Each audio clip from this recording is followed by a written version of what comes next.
Hello everyone, আসসালামু আলাইকুম। মিমির আম্মুর ইউটিউব চ্যানেলে তোমাদের সবাইকে জানাচ্ছি স্বাগতম। কেমন আছো তোমরা সবাই? আশা করি যে যেখানে আছো ভালো আছো, সুস্থ আছো। আলহামদুলিল্লাহ, আল্লাহর অশেষ রহমতে আমিও ভালো আছি। প্রতিদিনের মতো চলে আসলাম আজকে আমি আরেকটা ভিডিও নিয়ে তোমাদের মাঝে। সকালবেলা ঘুম থেকে উঠে 1 কাপ তিতা চা খেয়ে নিলাম আজকে। গলাটা খুব ব্যথা করতেছে তাই। চা খাওয়ার পরে যে আমি দুপুরবেলা রান্না করব এখন। এখানে আমি ডাউল বসাই দিলাম, ডাউলটা হয়ে গেছে। টমেটো ধনিয়া পাতা দিয়ে ডাউলটারে বাগার দিয়ে দিলাম। ডাউল বাগার দেওয়া হয়ে গেলে এবার ডাউলটা নামাই দিব।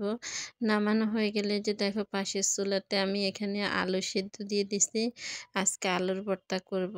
আলুর ভর্তা করবো আর পাশের চুলাতে আমি বেগুন ধুয়ে সিদ্ধ দিয়ে দিব। এই যে এখন ডাউলটা নামাই আমি বেগুন সিদ্ধ দিয়ে দিলাম। বেগুনটারে ভালো করে ধুয়ে এরকম ভাবে কেটে নিয়েছি, একটু লবণ দিয়েছি, হালকা একটু তেল দিয়েছি, আমি দিয়ে বেগুনটা সিদ্ধ দিয়ে দিলাম। বেগুনটা সিদ্ধ হতে থাকুক আর এখানে আমি মাছগুলো ভালো করে ধুয়ে নিচ্ছি। ধুই না হয়ে গেলে এখানে আমি হলুদ মরিচ লবণ সবগুলা মশলা দিয়ে দিব। দিয়ে মশলা দিয়ে মাছগুলার আমি হাতে ভালো করে মাখিয়ে নেব। আমার আপু ভাইয়াদেরকে আমি প্রতিদিন যে রিকোয়েস্টটা করি আজকেও করলাম, প্লিজ আমার আপুরা ভাইয়ারা ছোট্ট একটা লাইক দিয়ে আমার ভিডিওটা দেখা শুরু করবেন। আপনাদের একটা লাইক, সুন্দর একটা কমেন্ট আমাকে সামনে এগিয়ে যেতে সাহায্য করে। যারা এই কাজটা করে দিয়েছেন তাদেরকে জানাচ্ছি অসংখ্য অসংখ্য ধন্যবাদ।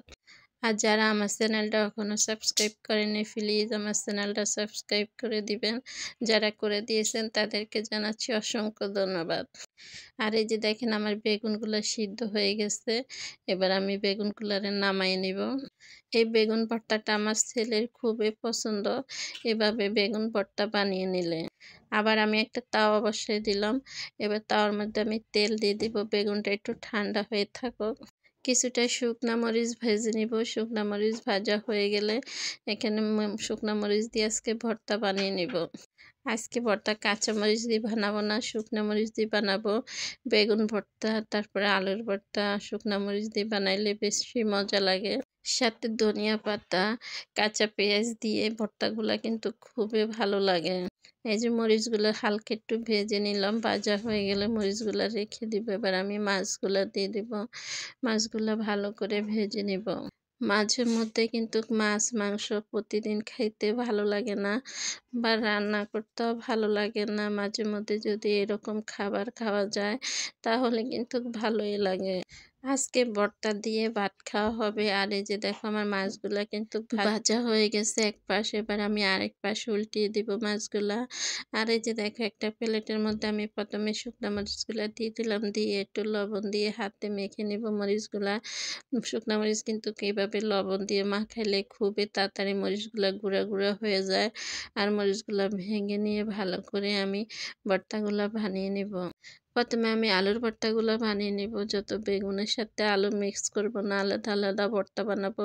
এই কারণে আমি আলুর ভর্তাটা আগে বানিয়ে নেব। এই যে ধনিয়া পাতা কাঁচামরিচ সরষের তেল দিয়ে দিলাম, দিয়ে এবার আলুগুলো দিয়ে দিব। আলুগুলা দিয়ে আমি ভালো করে মেখে নিব আলুগুলা। দেখো আমার আলুগুলা কিন্তু ঠান্ডা হয়ে গেছে, সামান্য একটু গরম আছে। এবার ভালো করে হাতে কষলিয়ে ভর্তাগুলো তৈরি করে নিব। আলুর ভর্তা কে কে খেতে পছন্দ করেন কমেন্টে জানাবেন। কিন্তু আমার আলুর ভর্তা খুবই ভালো লাগে। আলুর ভর্তা খেলে প্রচুর বুক জ্বলে, এই কারণে আমি আলুর ভর্তা সহজে বানাই না। আলুর ভর্তা দিয়ে ভাত খেতে কিন্তু ভালো, কিন্তু এই বুক জ্বলে অনেক, আমার প্রচুর বুক জ্বলে আলুর ভর্তা খেলে। আর এই যে আমার আলুর ভর্তাটা তৈরি হয়ে গেছে, এবার নামিয়ে নিব আলুর ভর্তাটা। এই প্লেটের মধ্যে আমি বেগুন ভর্তাটা বানিয়ে নেব।